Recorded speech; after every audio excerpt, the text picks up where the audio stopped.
The Newsboy episode dropped, and I'm a little bit late because I fell asleep early last night, had work, went to the movies, and now I'm finally here talking about it. And let's get off the bat with the big cliffhanger ending, and that is Annie has been kidnapped and kind of been replaced by a shape-shifting soup that don't know too much about, but we get confirmation at the end that, she was able to, the shape-shifting superhero was able to get into Huey's safe and their laptop and stuff, and we're going to get more information, and that Annie is being held captive. Definitely a huge cliffhanger that makes you want to know more going into the next episode, and probably the best thing we've gotten this season cliffhanger-wise.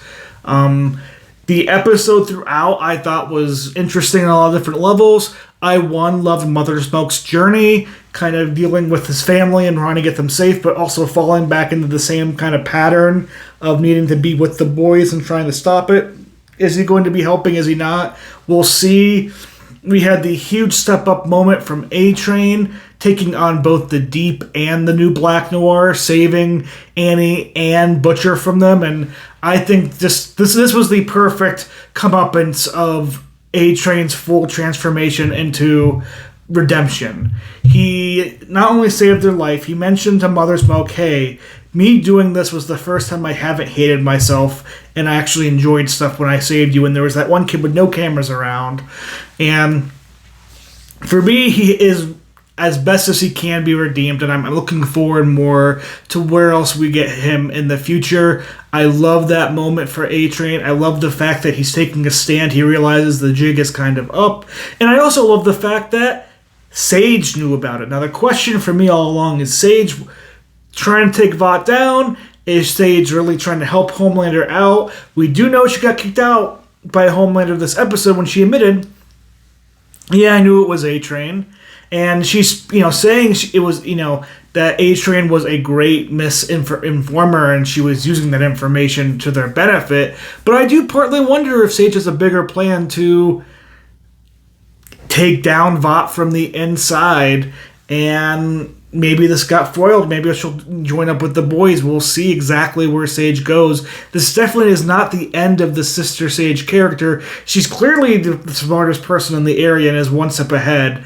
And I definitely think she has her own plans throughout the whole season. It even mentions to Homelander that, hey, there's one person out there you can't beat. And I don't know if he's talking about Butcher or Maeve, as she laid down what looked like a Queen Maeve type drawing there. We haven't seen Maeve at all this season at all. We know she survived at the end of last season. So I'm interested to see if this was a hit at Maeve and if we're going to get Maeve by the end of this season popping up somewhere. The relationship between Homelander and Firecracker kind of sizzled out this episode quickly because Firecracker is not what, Homelander needs besides the milk jugs that she possesses. She tries to blame Webslinger and rip to Webslinger. That was a pretty gruesome kill, and you kind of see it from her angle of, she realizes she's all in now with Homelander. She's either going to die or he's going to kill her, or she's going to succeed in making him happy.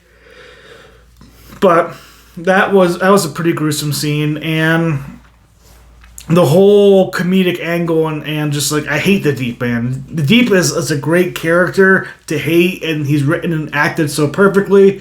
But man, killing his octopusy friend, that was my line, Deep. You need to die by the end of this season, if not beginning of next season.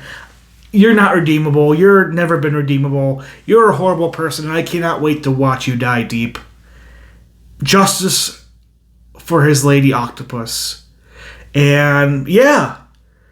Other parts of the episode, Jeffrey Dean Morgan as Kessler in Butcher's mind, working really well with Butcher, and kind of Butcher, again, what's going to happen to Butcher? He kind of passed out at the end. My worry is he going to kill all those people in the bar? Is Kessler going to come out? Or that version of Butcher going to come out that, that killed the Damien, I believe is what his name was? No, Ezekiel, Father Ezekiel. We'll see next week.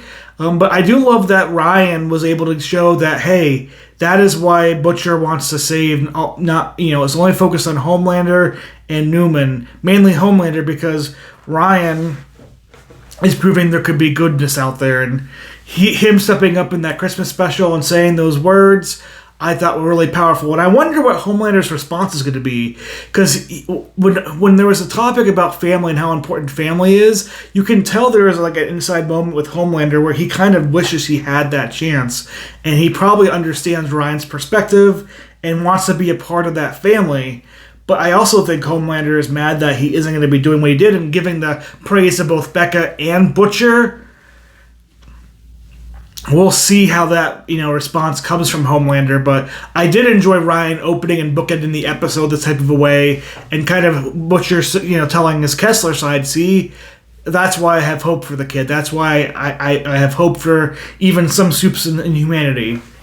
The one thing I wasn't a fan of this episode, again, is the thing I haven't been a fan of this whole season, and that's the arc between Kimiko and Frenchie. Frenchie now back with us, which feels, again, like him going to jail feels kind of pointless to me. I get it's like a character moment he's trying to come up and get better at, but it just lands flat. And I think the scene where Kimiko gets stabbed with the virus by the hostage who does escape is terrifying to me because not terrifying. It was just too much to me. I didn't need to see the leg saw off as graphic as it was. I do think this season, The Boys, and I'm hearing it from multiple friends and whether it be coworkers, or that this season may be going a little bit too graphic and a little bit too out there and just like disgusting, that it's turning off some people's taste. And I can understand, because this one was one I was like, oh wait, I did not need to see the leg sawing off like that. I know The Boys is a extreme type comic and an extreme type show, but that was a line a little bit too far for me personally. And the final thing is we get Huey talking with Newman, and basically Huey pleading with Newman, please don't actually please don't side with Homelander, and she's kind of giving a warm yes, but we know Stan Edgar is still out there, and she mentioned, I feel sorry for your dad, and that made me think, is Stan Edgar going to make an appearance this episode? He didn't, but I wonder what will happen when Stan Edgar gets his appearance back, because I don't think we're done with him at all this season. But this episode of The Boys was definitely probably a step up from last week for me personally, and just a good episode putting things back together. I know I'm tired of the Frenchie and Kimiko storyline. It feels like we're retreading ground with those characters. But everything else this episode was pretty on point. And that A-Train moment of him saving people, that moment where, Ashley straight up denied him. I was like, no, I'm not going to help you. This was overall a great episode. I'm going to give this episode of The Boys a solid platinum rating.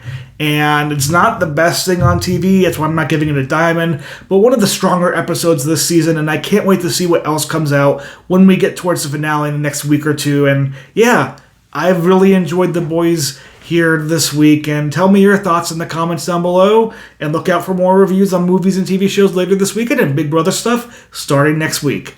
But it's late for me, so I'm going to go head to bed and hope you guys all have a good day or night wherever you're at. Bye.